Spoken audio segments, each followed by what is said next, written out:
درنموزر شد تلوین قدردان وطنا افغانستان وطنا بغلان برېښنا تولید فابریکې کې له ټاکلې کچې زیاته برېښنا تولید شوې ده. د بغلان برېښنا تولید فابریکې د روان 1403 لمریز کال لومړیو لسو میاشتو کې ټول 3288 میګاواټه برېښنا تولید کړې چې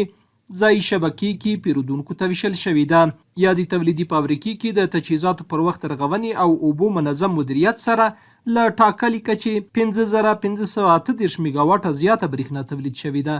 ځکه چې د عملیاتي ریاست له لوري ورته د روان کال تر پایه پورې د 11250 میګاواټه برېښنا تولید هدف ټاکل شوی و، خو د برېښنا ځایي کارکوونکو په هڅو د کال له پای ته رسیدو مخکې تر ټاکلې کچې هم زیاته برېښنا تولید شوې ده. د افغانستان برېښنا شرکت رهبري ټول هیواد کې د کورنۍ تولیدي برېښنا کچې لوړولو ته منظم پلانونه او طرحې لري چې پر مټ یې ورځ په ورځ لاسته راوړنې زیاتېږي.